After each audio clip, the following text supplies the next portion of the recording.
This is the breakdown for vocabulary in Chapter 6.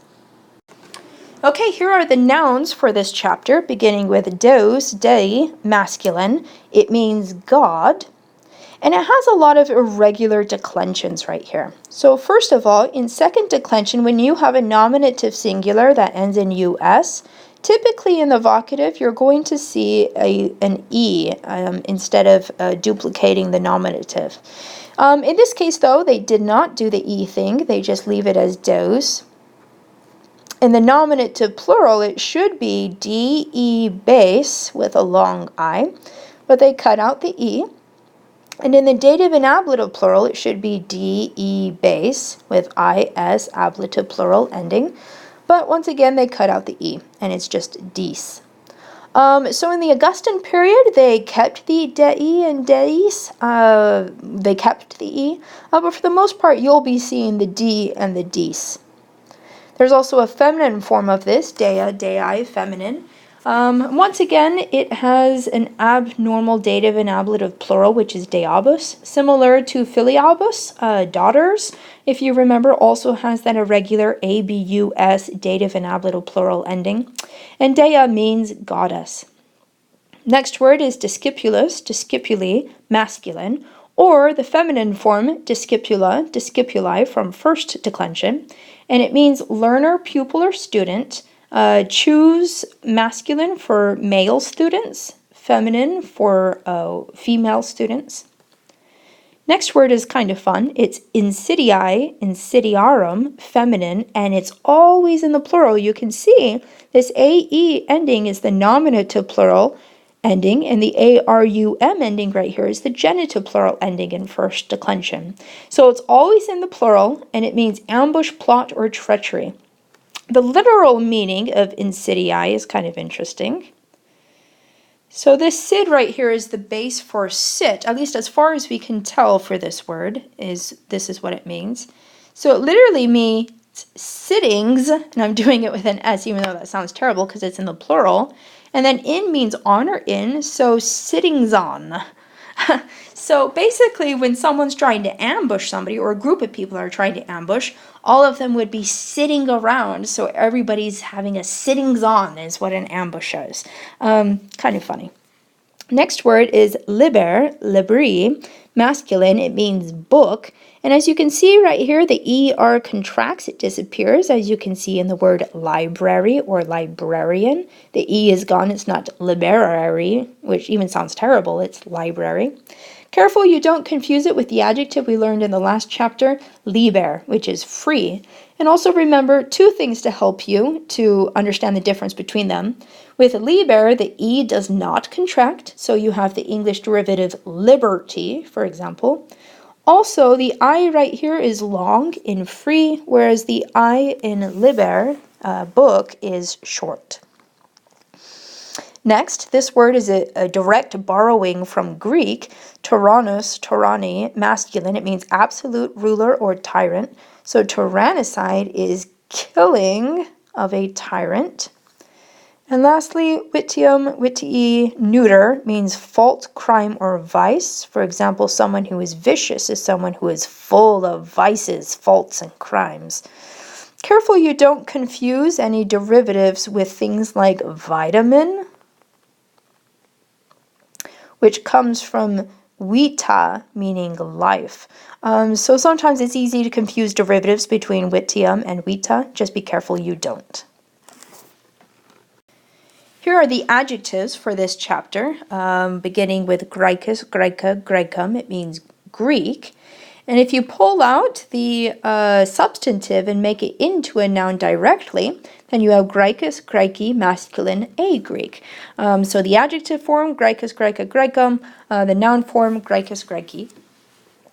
Then we have perpetuus, perpetua, perpetuum. It means perpetual, lasting, uninterrupted, continuous.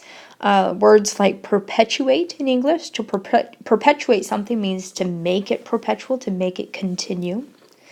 Plenus, plena, plenum is our next adjective, and it means full, abundant, or generous. Sometimes plenus will come with that same partitive genitive we saw with satis. Enough money, enough of money that we discussed last time. It'll come with full of something, which is your partitive genitive. And we're going to be talking more about partitive genitives near the end of the semester. Next word is salvus, salva, salvum. It means safe or sound and is related to the verb salvo. Next is secunda, secunda, secundum. This is a fun one. It's translated second or favorable, but its root is a word that means follow. And the basic idea is that if you have two people, X and Y is following X, then X is number 1 and Y is number 2 in line because he's following X. So that's how we get second. And then in terms of favorable, if you have a sailboat, and that's my beautiful boat, and the wind is blowing and following you so that you're going faster, then that means that you have a favorable wind because the wind is following you and filling up your sails and making you go faster, like I just said. So that's how we get secundus to mean second and favorable. And then lastly, wester, westra, westrum means your in the plural, as opposed to tu, asa, which is your in the singular. Our next word right here is Q-U-E, and it's another one of those enclitics like the ne, which means that it's always going to be on the end of a word. And the way that this works is kind of interesting. So in Latin, you can do X, et, and Y. For example, apples and bananas. But they could also go X, Y, qua. Apples and bananas combined. So for example, up here in this sentence you have fama gloriaque.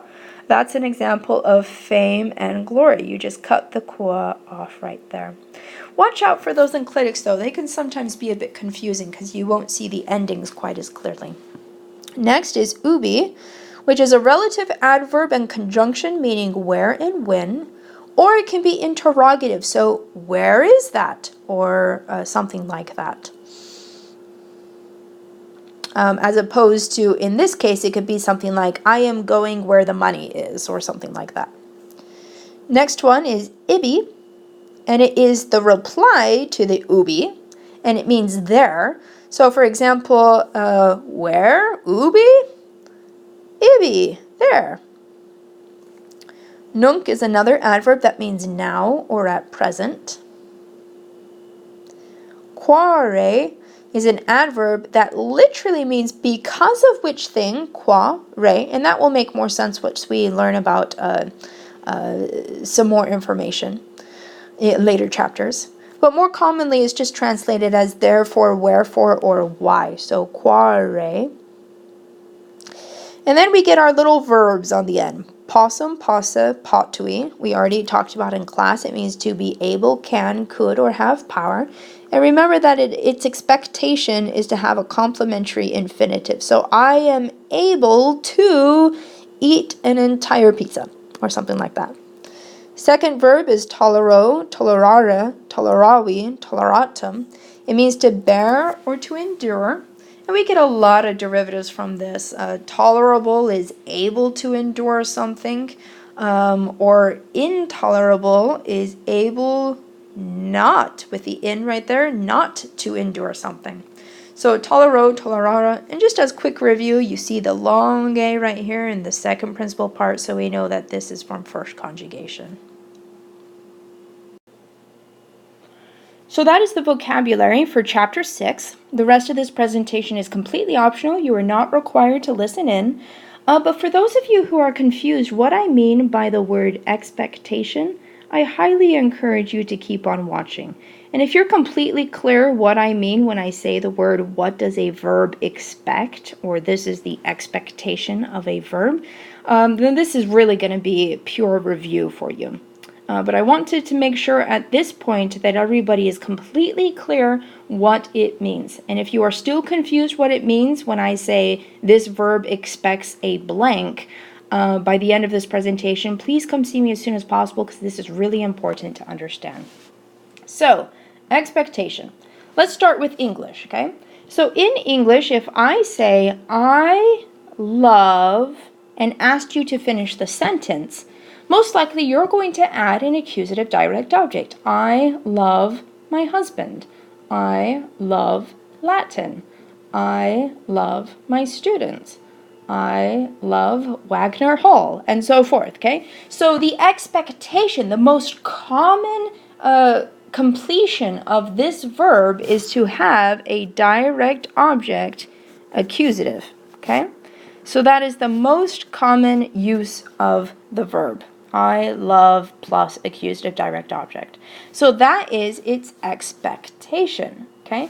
So with the two verbs that we looked at today, sum and possum, these will also have an expectation, and let's think about it first in terms of English. So sum, as we know, means I am, and if I asked you to finish this sentence in English, you would probably say things like, I am a student. I am happy. I am sleepy. I am tired, and so forth, okay? So in this situation, the expectation is a predicate adjective. That would be when you say something like, I am sleepy, or a predicate noun for when you say something like, I am a student. So sum's expectation is the same in Latin, okay? So this is that whole linking verb teeter-totter system, where if you have a nominative subject, so the man, let's just say, and then you have your linking verb sum right here, which works as an equal sign, the man is, and then you're going to have something that's either a noun or an adjective, and it's also going to be in the nominative, because remember the teeter-totter system, it has to weigh the same on both sides, so they both have to be nominative, which makes sense too because they're equaling one another. The man is a doctor. The man is tall. Doctor being the predicate noun, tall being the predicate adjective, and so forth. So that's what we mean with expectation with sum, and it's going to take that predicate adjective or that noun, and just remember this whole teeter-totter system thing to help you understand that it's both going to be in the nominative because they're equaling one another.